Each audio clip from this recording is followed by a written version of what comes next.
Hello, dear. How are you doing today? I hope you're well and happy. I'm Chinas, and as always, I am happy to have you here. In today's video, I'm going to talk about the healthcare interview questions and answers that helped me land my first healthcare assistant job here in the UK. So, if you want to hear it, then you have to stick around. Okay, so let's just get straight into it. As we all know, the most important part of getting a job is the interview process. I mean, if you pass the interview process, you've pretty much gotten the job, right? But most people don't make it past through this interview process, and it can be quite discouraging. Okay, and I'm going to tell you the questions that I was asked during my interview questions and the answers that I gave. Hopefully, you might learn a thing or two that could help you prepare for your next healthcare interview questions. Okay, now let's get straight into it. Number one, why do you want to be a healthcare assistant? So this was the first question that I was asked. First of all, before I answered, I was like, thank you so much for giving me the opportunity to be interviewed today. I think it's just courtesy, like maybe thank them. Just say, hey, thank you so much for the question, or thank you so much for giving me the opportunity to be interviewed today. I always say that. I think I'm so used to it that I just always say that. So I first of all said, thank you so much for giving me the opportunity to be interviewed by you today. I want to be a healthcare assistant because I've always been passionate about bringing positive differences in the lives of people. My parents were very kind and very compassionate, and they raised me to be very empathetic of my fellow human beings. And so when I became an adult, it was a very easy decision for me to make as regards to the career path that I would choose.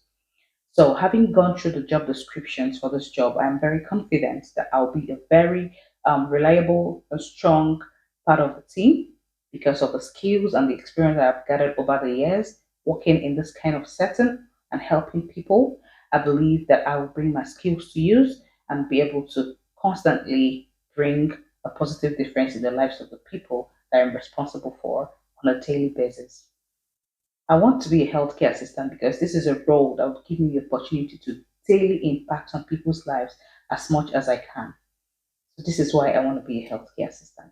Thank you very much. So you can always add your own tweaks and all and your own kind of words, okay?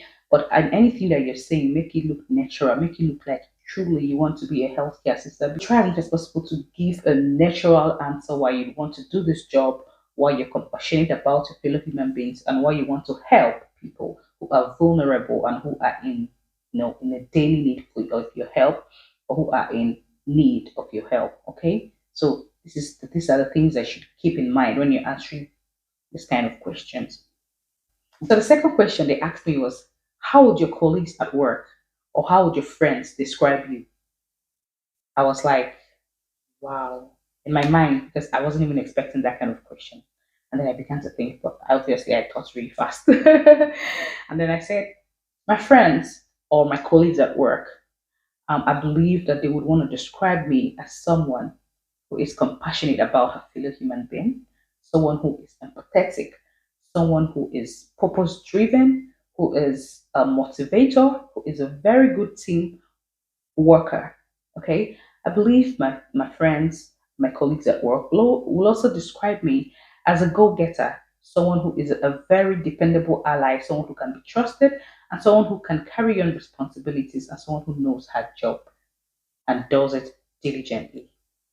I think this is what my colleagues can describe me as. So this question about how would your colleagues or your friends describe you, just want to know the kind of person you are. Okay? They just want to know what people think of you, people that you've worked with think of you, people that you've shared responsibilities think of you. Whether you're someone that can work as a work in a group, be a good team player, whether you're someone that can be depended on, whether you're someone that is trustworthy, whether you're someone that is purpose driven, whether you're someone that has a positive attitude. So yes, when you're being asked this kind of question, you should make sure that you answer questions, you answer them with positive words, saying something like, I know my friends, or I believe, not really I know, but believe my friends would describe me. You should take very you should like be cautious of the kind of words you used to say. You don't want to come out as being boastful or or blowing your own trumpet. You have to try to be as modest as you can while you also try to pass the message that you want to pass across. Okay, so you have to choose your words carefully and say something like, "I believe my friends or I believe my co-workers at work will talk about me or will describe me as someone who is purpose driven, someone who has got a positive attitude towards work, someone who has got a lot of respect for people, for the people that she's responsible for people that she cares about, for her colleagues, and for her leads or for her heads at work. I also believe that my co-workers or my friends will describe me as a good team player, a dependable ally, someone that can be trusted, and someone that can be able to take on responsibilities as they come. I think these are what my friends or my colleagues at work can describe me as. Thank you very much. I hope that makes sense. Okay, so was what skills and qualities do you have that you believe would be, an asset to this team or would be important to the role that you just applied for? Okay, so what they just want to hear or what this question is all about is they want to know your skills. Talk to them about the skills that you have. After all, the job description has already outlined the skills that is essential for the job that you applied for, right? So they want to know your skills, but they just want you to talk about them. Okay, so when you hear questions like, what skills do you think you have that could be a good asset to our team? What skills can you bring to the table? Or stuff like that. So you just go in and just tell them all the skills that you possibly have and all the qualities that you have. Secondly, this is the kind of question that would inform them, your recruiters or your interviewers, whether you've gone through the job description, because it's very, very important that you go through the job description of the job that you applied for. And the job description, you'll be able to see where they've written the skills, the qualities that they need in an applicant or someone that wants to apply for it. So you have to make sure that when you're answering these kind of questions, you're going to tailor your answers to the skills that are in the job description. That's how you're going to do. You're going to tailor your answers there. You might not use the exact words. And sometimes you can even just go in and use the exact words. They want to make sure that you read the job description. They want to make sure that you guys are on the same page. Okay. So if you go talking about skills that are not relevant to that role, I mean, of whose help, of whose benefit is it? Like you're shooting yourself in the leg. You're reducing your chances of getting that job. So you're going to talk about the skills that are needed for that job, and you're going to get it in the job description. You're going to read the job advert very well and make sure that you have every idea of what the job is about.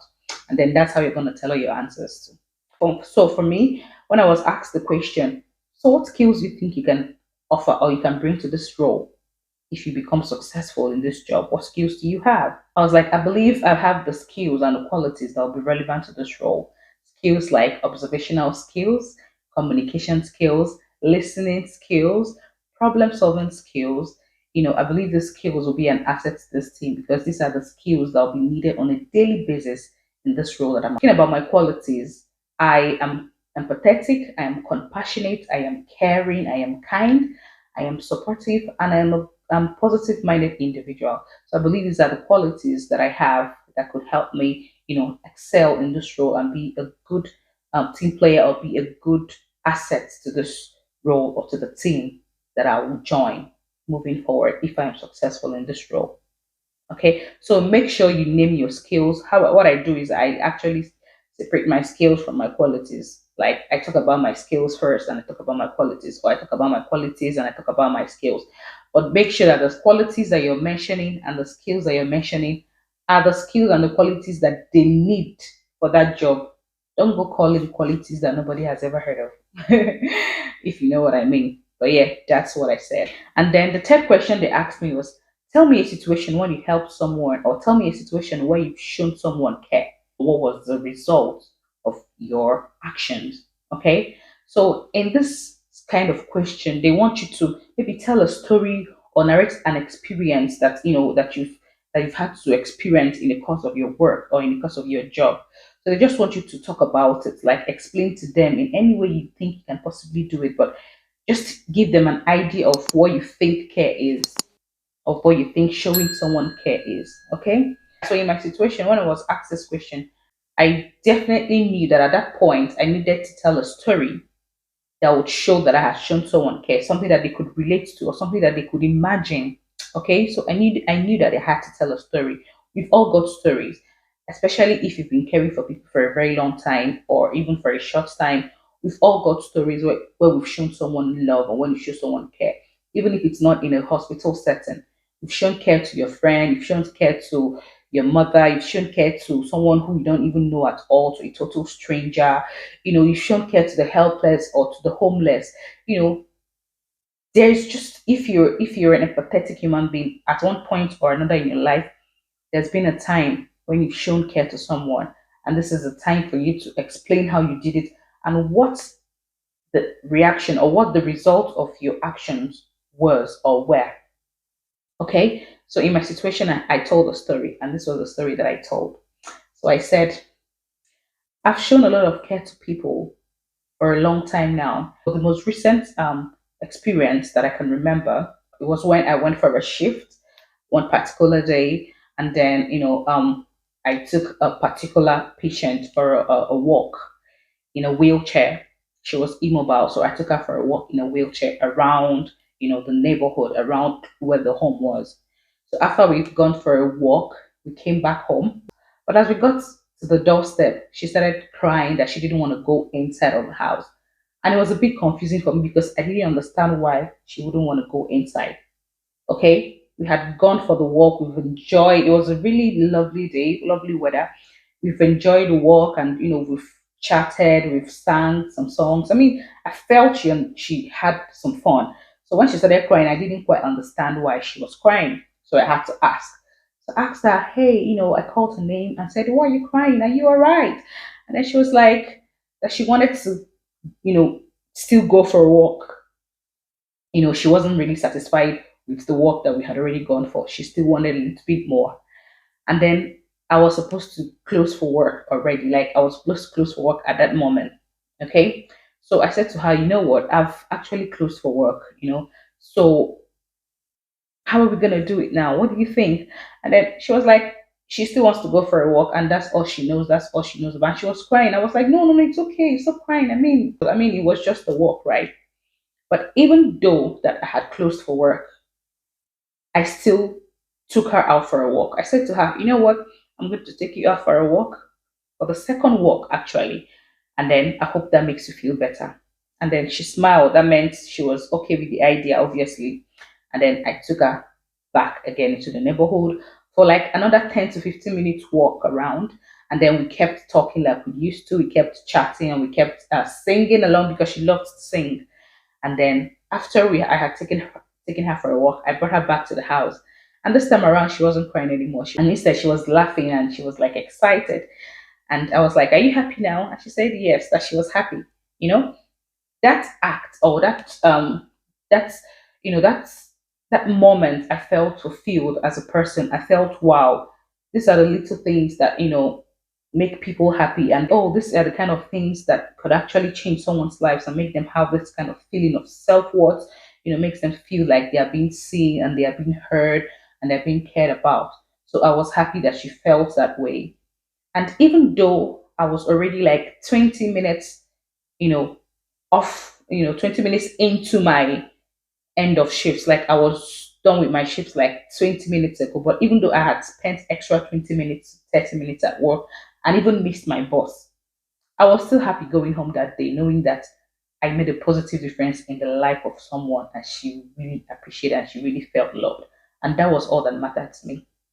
So this was a story that I told. It was a real life story and it was a practical experience. It was a practical example of why I showed love and why I showed concern to a patient. So this was the story that I gave. So if you have a story like this, it's a wonderful time for you to share your story. It's a wonderful time to give them an insight of what you think that caring for someone should look like or caring for someone should be like. I hope that makes sense. Okay. Now, over to the next question. So if a patient comes to you and tells you that they've been abused, what do you do? Now, this question is to assess whether you even know what safeguarding is. So safeguarding is simply put the act of making sure that the people that you're responsible for are protected from harm. It could be physical abuse, it could be verbal abuse, it could be financial abuse, looking out for them and speaking out for them in cases where they cannot speak for themselves. That is just what safeguarding is, like the general meaning of it. So just want to know if you have an idea of what you should do in situations like that. Okay, because as a carer or as a health care worker, someone who works in care, it's your responsibility to look out for areas where you feel a service user or a patient is being abused, it is your responsibility to care for these people, okay? So you have to always be on the lookout. If you see something that doesn't look right or something that doesn't feel right, then it's your responsibility to act on it immediately. You either report it to the appropriate authority, just do something that is right, okay? Don't ever turn a blind eye to any case of abuse that you've noticed. This is what they want to know, that if someone tells you that they've been abused, what do you do? So I went. If someone tells me that they've been abused, I'm going to ask them questions and I'm going to report whatever it is that they've said to me to the appropriate or the relevant authorities or to the manager immediately.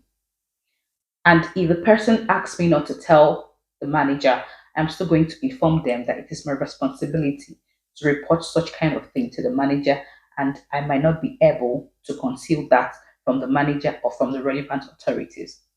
That is what I said, and that is what I feel we should say too. So if you witness any kind of abuse, maybe a domestic abuse or stuff like that, you go straight and you report it and you say exactly the way it happened. You don't add anything, you don't remove anything. You report it exactly the way it happened. Okay? So that is what you do, and that is what I said. All right? I hope that makes sense. Now, the last but not the least question they asked me was, if someone calls you while you're on shift and says that they want to know test result of a particular patient, they want to know what the result is, or want to know, they want to have some data or some information about a particular patient, what do you do? Now, this question is assessing if you know what confidentiality is. Now, in the healthcare system, there's what we call confidentiality. I think it should be like that in everywhere, in every aspect, actually. People have the right to have their information confidential. Because, I mean, why shouldn't it be confidential? These people entrust their life information to you, their personal information to you, and it's your legal responsibility. It is your responsibility to make sure that you don't just go giving anybody information just because they asked for it. You have to know the ethics and the codes of practice of where you work. You have to know the rules and regulations guiding sharing of information, guiding of giving of information in a company or in an organization that you're working in. So you don't just give information to anybody that called. So I said, if someone calls and says they want to find out the information or want to find out a particular information about a particular patient, I am not going to offer them that information. I'm not going to give them that information, and I'm going to tell them that I won't give them that information, making sure that at all times I am putting the safety of my patients, safety of the service users first, their confidentiality, their personal information safe from anybody or from any predator out there. That's the kind of answers that I gave. Okay, so it shows that you know what confidentiality is, and you don't just go telling anybody who calls over the phone the information that they requested just because they requested the information. No, you have to follow the protocols, you have to follow the guidelines that are in place in the organization that you're working in as regards to how information should be shared. And under no circumstance should you go outside that. Now, I hope that makes sense. That's the end of my video today. If you enjoyed it, kindly let me know in the comment section. Subscribe so that you can see me next time I post another video. And if you enjoyed this video and you want more questions and answers to healthcare interview questions, then by all means, let me know in the comment section so that I could answer more healthcare interview questions in my next video. Okay? But until then, I hope you enjoyed this one.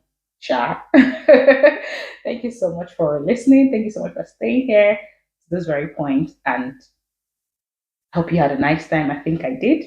Until my next video, be good, be safe. Bye.